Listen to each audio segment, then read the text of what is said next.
The 3% who run everything. Less than 0.5% of America keeps kosher. So why is almost every soft drink, every candy bar you've ever bought certified kosher? You didn't vote for that. Nobody did. And that's exactly the point. Nassim Taleb calls it the tyranny of the stubborn minority. A tiny group, sometimes just 3 or 4% of a population, can force its preference onto an entire society. Not through power or numbers, but through one simple asymmetry. They never bend, and everyone else doesn't care enough to fight them on it. Here's the mechanism. Someone who eats kosher will never touch food that isn't, but someone who doesn't keep kosher has no problem eating kosher food. So a company selling soda to millions doesn't bother making 2 versions. It just makes the whole batch kosher, and the problem disappears. The rigid minority sets the rule. The flexible majority just goes along. You see this everywhere once you look.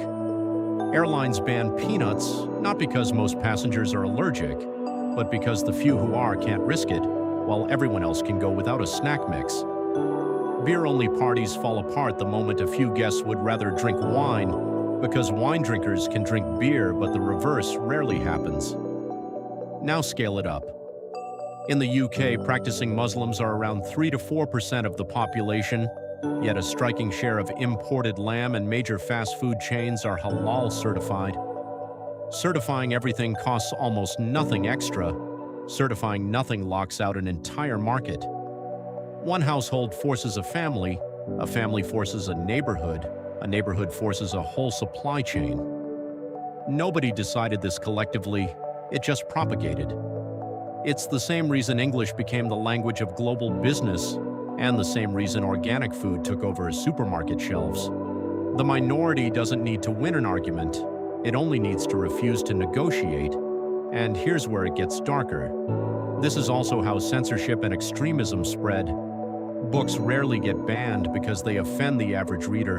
Most people are indifferent. They get banned because a small, furious, organized minority demands it, and nobody resists. The intolerant faction never compromises. The tolerant one, by definition, tolerates them, right up until it's too late. So the next time you assume the majority is calling the shots, ask a different question. Who here refuses to compromise? Because it's very possibly not the many deciding, it's the few who never budge. Is minority rule mostly a force protecting the vulnerable, or a vulnerability extremists exploit? That's the question Taleb leaves us with in Skin in the Game.